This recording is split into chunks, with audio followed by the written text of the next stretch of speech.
saya Horidatul Adalin Putri Nasi dari kelas 11 MIPA 5, nomor absen 21. Di video kali ini saya akan membahas seputar perundingan Linggarjati. Nah, di antara kalian pasti ada yang pernah mendengar istilah perundingan Linggarjati kan? Tapi sebenarnya apa sih perundingan Linggarjati itu? Nah, jadi perundingan Linggarjati adalah suatu perundingan antara Indonesia dan Belanda di Linggarjati, Jawa Barat, yang menghasilkan persetujuan mengenai status kemerdekaan Indonesia. Lalu kira-kira seperti apa ya latar belakang terjadinya perundingan Linggarjati? Perundingan Linggarjati terjadi karena Jepang menetapkan status QO di Indonesia, yang menyebabkan konflik antara Indonesia dan Belanda, yang salah satunya ditandai dengan peristiwa 10 November di Surabaya. Pemerintah Inggris menjadi penanggung jawab mengundang Indonesia dan Belanda untuk melakukan perundingan di Hoge Value. Namun, perundingan tersebut gagal dikarenakan Indonesia meminta Belanda mengakui kedaulatan atas Pulau Jawa, Pulau Sumatera, dan Pulau Madura. Tetapi, Belanda hanya mau mengakui kedaulatan atas Pulau Jawa dan Madura saja. Pada akhir Agustus 1946, pemerintah Inggris mengirim Lord Killen ke Indonesia dalam misi menyelesaikan perundingan antara Indonesia dan Belanda. Lalu pada tanggal 7 Oktober 1946, di Konsulat Jenderal Inggris di Jakarta, dibuka perundingan antara Indonesia dan Belanda yang menghasilkan persetujuan gencatan senjata pada 14 Oktober. Kemudian dilanjutkan dengan perundingan Linggarjati yang dilaksanakan pada tanggal 11 November 1946. Perundingan ini dipimpin oleh wakil Inggris bernama Lord Killen.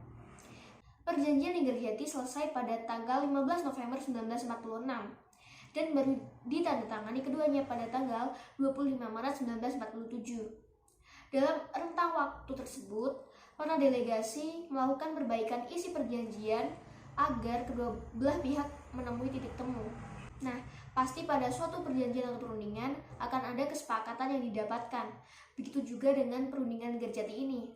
Perundingan Linggarjati menghasilkan kesepakatan yang terdiri atas 17 pasal dan isi pokok. Antara lain, yang pertama, Belanda mengakui secara de facto wilayah Indonesia meliputi Pulau Jawa, Pulau Sumatera, dan Pulau Madura.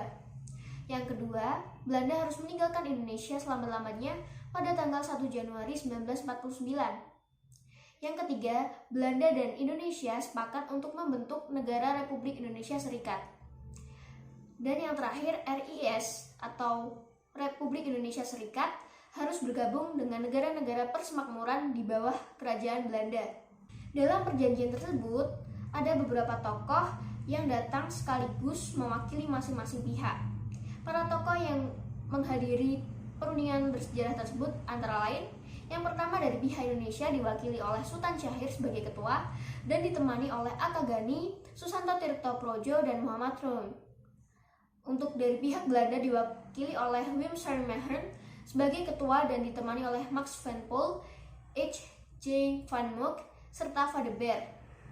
Dan dari pihak Inggris, selaku penanggung jawab dan moderator diwakili oleh Lord Killen.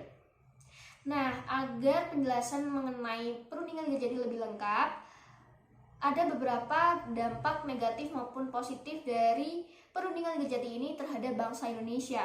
Untuk dampak positifnya, yaitu citra Indonesia di mata dunia semakin kuat dengan adanya pengakuan Belanda terhadap kemerdekaan Indonesia. Untuk dampak negatifnya, Indonesia harus kehilangan wilayah kekuasaannya. Berdasarkan perjanjian ini, wilayah Indonesia hanyalah Pulau Jawa, Pulau Sumatera, dan Pulau Madura. Bagi beberapa pihak, kehilangan wilayah ini adalah suatu kesalahan yang besar. Langkah ini terpaksa diambil oleh para delegasi Indonesia dengan pertimbangan kekuatan militer Belanda yang hebat dan militer Indonesia yang apa adanya. Apabila perundingan ini tidak membuahkan hasil, akan mengakibatkan perang yang akan berdampak buruk bagi Indonesia. Selain itu, Indonesia harus ikut dalam persemakmuran Indonesia-Belanda. Nah, sekarang sudah ada di akhir video. Terima kasih banyak untuk kalian semua yang sudah menonton video ini sampai akhir. Semoga apa yang saya sampaikan tadi bisa bermanfaat untuk kalian semua. Terima kasih banyak. Wassalamualaikum warahmatullahi wabarakatuh. Bye-bye.